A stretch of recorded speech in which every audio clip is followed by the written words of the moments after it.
മറ്റു ചില ആളുകൾ ആ ദീൻ പറഞ്ഞ് ജനങ്ങളെ ചൂഷണം ചെയ്യുന്നു.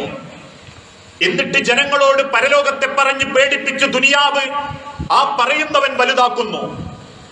ദീൻ പഠിക്കുന്ന ആളുകൾക്ക് പോലും ആ സ്വഭാവം കൊണ്ടുവരാൻ സാധിക്കുന്നില്ല. ഞാൻ എല്ലാവരും അത്തരക്കാരാണ് എന്ന അർത്ഥത്തിലല്ല സൂചിപ്പിക്കുന്നത്. ആഴ്ചക്കാഴ്ചക്ക് മൗലവിമാരുടെ ഫാൻസ് നോക്കി ഓരോ ദിവസവും എവിടെയൊക്കെ ക്ലാസ് ഉണ്ടോ അവിടെയൊക്കെ നമ്മളെ പെങ്ങന്മാരെത്തും, ഭാര്യമാരെത്തും. വസ്ത്രവേഷവിധാനത്തിലൊക്കെ ഇസ്ലാമിന്റെ ചിഹ്നങ്ങൾ ഉണ്ടാകും. പക്ഷേ ആ സ്വഭാവങ്ങളും പഠനങ്ങളും പലർക്കും ജീവിതത്തോട് ചേർത്ത് നിർത്താൻ സാധിക്കുന്നില്ല. എത്ര വെള്ളിയാഴ്ച നമ്മൾ ഖുതുബ മലയാളത്തിൽ കേട്ടു. നമുക്കുള്ള ഏറ്റവും വലിയൊരു സന്തോഷവും അതാ. ഓരോ പ്രദേശത്തുമുള്ള പോരായ്മകളെ പറ്റിയും സമൂഹം അനുഭവിച്ചുകൊണ്ടിരിക്കുന്ന ദുരിതങ്ങളെ പറ്റിയും മനുഷ്യന് മനസ്സിലാകുന്ന ഭാഷയിൽ വിശുദ്ധ ഖുർആനിന്റെയും പ്രവാചക വചനത്തിന്റെയും തെളിവിന്റെ അടിസ്ഥാനത്തിൽ സംസാരിച്ച് 100-ലധികം 1000-ലധികം ഖുതുബ കേട്ടവരാ നമ്മളിൽ പലരും. പക്ഷേ മനസ്സുകൾ മാറുന്നില്ല. ആ മനസ്സിൽ പകയുണ്ട്, വെറുപ്പുണ്ട്, വിദ്വേഷവും അഹന്തയും അഹങ്കാരവുമുണ്ട്, പുച്ഛവും ഏഷണിയും പരദൂഷണങ്ങളുമുണ്ട്, കുതന്ത്രങ്ങളും കുത്തുവാക്കുകളും കൊള്ളവപ്പുകളുമുണ്ട്. ആളുകളുടെ ഇബാദത്തിന്റെ ഭംഗി അവരുടെ സ്വഭാവത്തിലേക്ക് കൊണ്ടുവരാൻ സാധിക്കുന്നില്ല. ഇത്തരക്കാരെ പറ്റി ഇമാം ഗസാലി അദ്ദേഹത്തിന്റെ തനി നാടൻ ഭാഷയിൽ പറഞ്ഞിട്ടുണ്ട്. അവരെ സമൂഹം വിലയിരുത്തുക ലക്ഷണം കെട്ടവന്മാർ, അഥവാ സ്വഭാവത്തിൽ ഒരു നന്മയുമില്ലാത്ത വൃത്തികെട്ടവന്മാർ.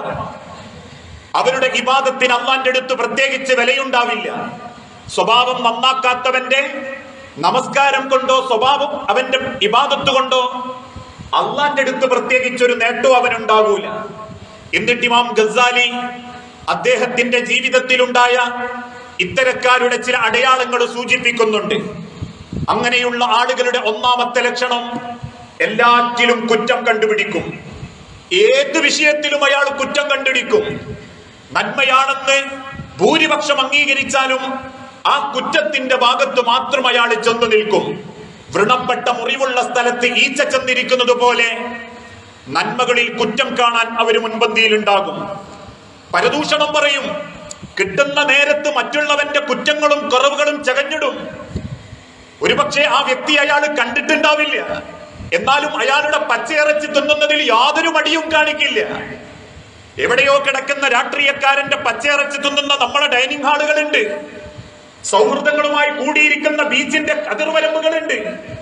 കല്യാണ വീട്ടിന്റെ പന്തലിന്റെ ചുവട്ടിൽ ആരാന്റെ പച്ചയിറച്ചി തിന്നുന്ന വ്യത്യസ്ത മേശകളുണ്ട്.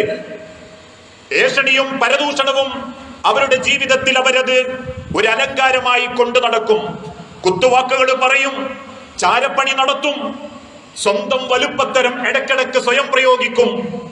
തറവാടിന്റെ പേരിൽ അല്ലെങ്കിൽ സ്ഥാനങ്ങളുടെയോ കഴിവിന്റെയോ സൗന്ദര്യത്തിന്റെയോ പേരിൽ അവർ സ്വയം ഒരു കിബറ് കഴിക്കും. എന്നിട്ട് ആ കിബറിന്റെ പേരിൽ അവർ ജീവിക്കാൻ തുടങ്ങും. അത്തരക്കാരായ ആളുകളെ മനുഷ്യർക്ക് മാത്രമല്ല അള്ളാഹുവിനും വെറുപ്പാണെന്ന് വിശുദ്ധ ഖുർആനിന്റെ വെളിച്ചത്തിൽ മുഹമ്മദ് റസൂലുള്ളാഹി സ്വല്ലല്ലാഹു അലൈഹി വസല്ലമ ഓർമ്മപ്പെടുത്തുന്നു. മഹാനായ മുആദ് റളിയല്ലാഹു അൻഹുവിനെ യമനിലേക്ക് പ്രബോധനത്തിന് അയക്കുമ്പോ അള്ളാഹുവിന്റെ റസൂൽ സ്വല്ലല്ലാഹു അലൈഹി വസല്ലമ കൊടുക്കുന്ന ചില ഉപദേശങ്ങളുണ്ട്. മരണത്തിന്റെ മാസങ്ങൾക്ക് മുൻപാണ് മുആദിനെ നബി സല്ലല്ലാഹു അലൈഹി വസല്ലമ യമനിലേക്ക് അയക്കുന്നത്. യമനിൽ പോയി തൗഹീദ് പറയാൻ, അള്ളാഹുവിനെ പറ്റിയും ഇസ്ലാമിനെ പറ്റിയും പറയാൻ കൽപ്പിച്ചതിന് ശേഷം ഒട്ടകപ്പുറത്ത് കയറുന്ന മുആദിന്റെ കാലിന്റെ തൊടഭാഗത്ത് അള്ളിപ്പിടിച്ച് മുഹമ്മദ് റസൂലുള്ളാഹി സ്വല്ലല്ലാഹു അലൈഹി വസല്ലമ പറഞ്ഞൊരു വാക്കുണ്ട്, അല്ലയോ മുആദ്, ഇനി ഒരു പക്ഷേ താങ്കൾ തിരിച്ചു വരുന്നത് എന്റെ കബറിന്റെ അരികിലൂടെയായിരിക്കും. ഒരുപക്ഷെ ഞാൻ മരിച്ചതിന് ശേഷമായിരിക്കും നിങ്ങൾ തിരിച്ചു മദീനയിലെത്തുക. അതുകൊണ്ട് മുആദ്, എന്റെ മരണശേഷവും ഇസ്ലാമിന് വളർച്ചയുണ്ടാകാനുള്ള ചില ഉപദേശങ്ങൾ ഞാൻ നിനക്ക് തരാം. ഒന്നാമത്തെ ഉപദേശം, ഇത്തഖില്ലാഹ ഹൈസുമാ കുൻത. നീ എവിടെയായിരുന്നാലും അള്ളാഹുവിനെ ഭയപ്പെടണം.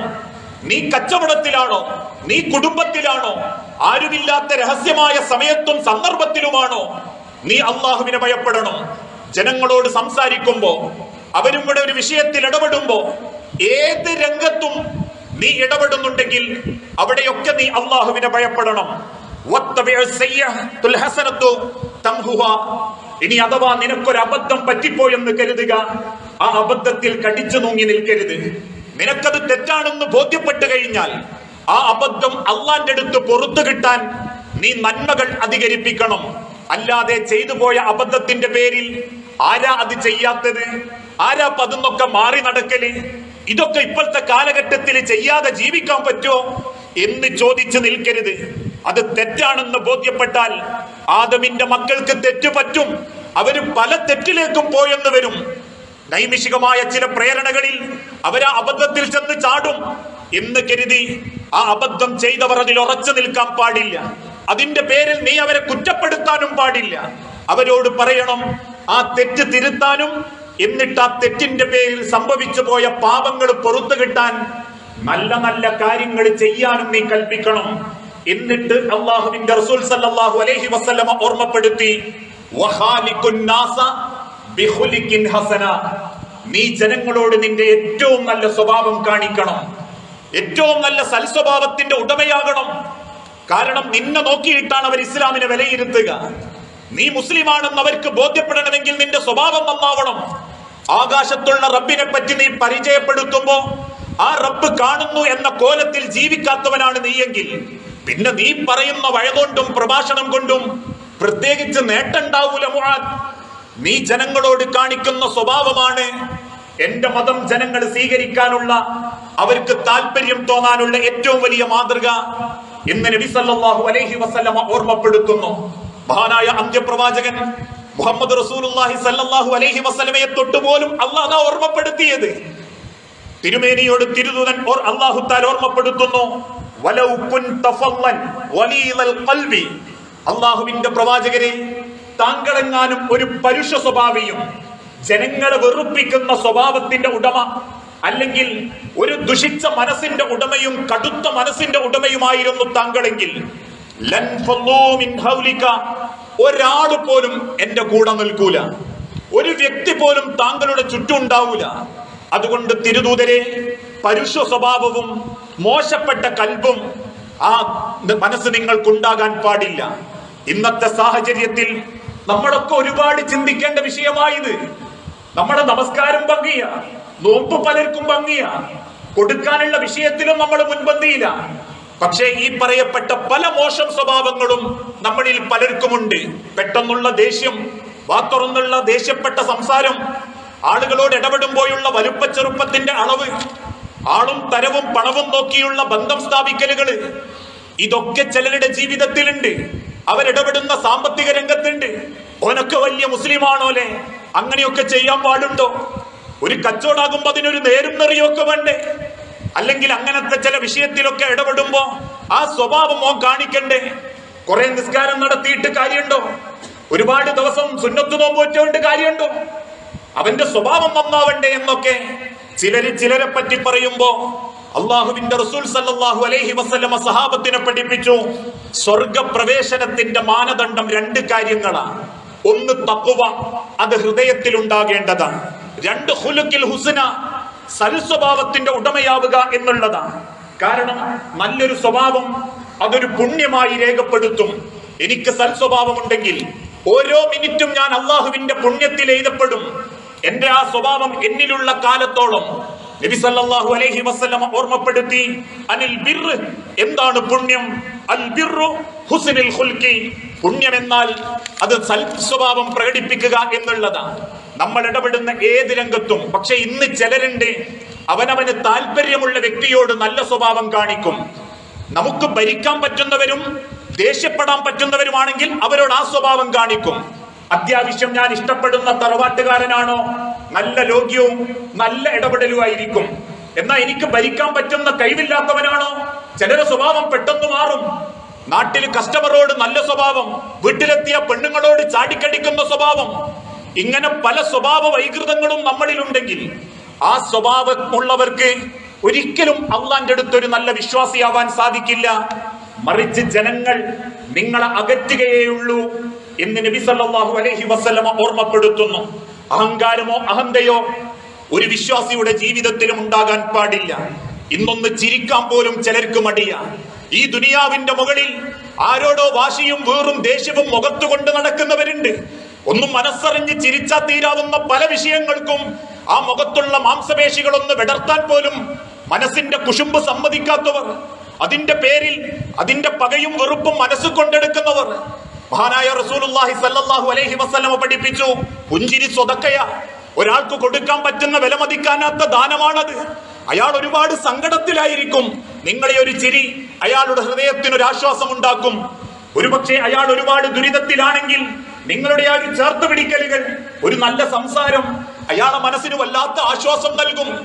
അതുകൊണ്ടാണ് നബി സല്ലല്ലാഹു അലൈഹി വസല്ലമ പഠിപ്പിച്ചതും പുഞ്ചിരി പോലും നിങ്ങൾക്ക് അല്ലാഹുവിന്റെ അടുത്ത് സ്വതക്കയാക്കപ്പെടും.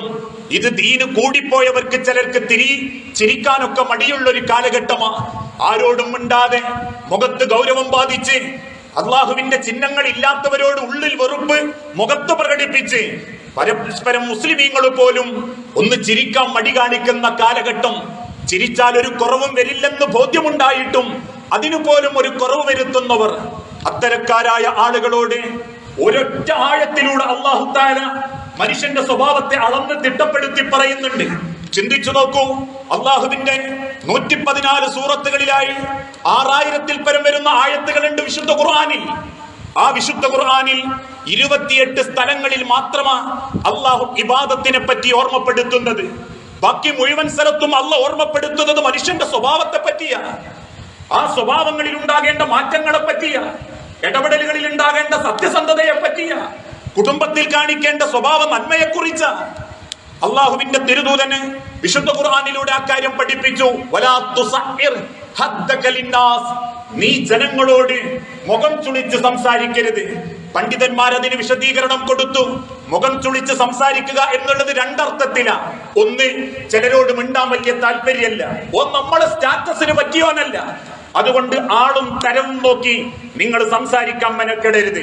കറുത്ത ബിലാലിനെയും വെളുത്ത അബ്ദുറഹ്മാൻ റളിയല്ലാഹു അൻഹുവിനെയും ഒരുപോലെ കണ്ട റസൂൽ സല്ലല്ലാഹു അലൈഹി വസല്ലമ വികലാംഗനായിരുന്ന അബ്ദുല്ലാഹ് ഇബ്നു ഉമ്മി മക്തൂമിനെയും വികലാംഗത്വമില്ലാത്ത സിദ്ദീഖുൽ അക്ബറിനെയും ഒരേപോലെ കണ്ട പ്രവാചകന്റെ അനുയായികളാണെങ്കിൽ ദുനിയാവിൽ അല്ലാഹ് കൊടുത്ത എന്തെങ്കിലും ചില കുറവിന്റെ പേരിലോ എന്തെങ്കിലും പരീക്ഷണത്തിന്റെ പേരിലോ നിങ്ങളൊരു സ്വഭാവക്കുറവ് നിങ്ങൾ കാണിക്കരുത്.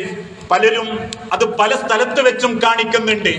അതുകൊണ്ടാ റബ്ബ് പഠിപ്പിച്ചതും വലാ തുസഇർ ഹദ്ദക ലിന്നാസ്, നീ ജനങ്ങളോടൊരു പുച്ഛ മനസ്സോടെ മുഖം കോട്ടി ഇഷ്ടപ്പെടാത്ത രീതിയിലുള്ള ഒരു മുഖഭാവം പോലും നിന്റെ മുഖത്തുണ്ടാവാൻ പാടില്ല.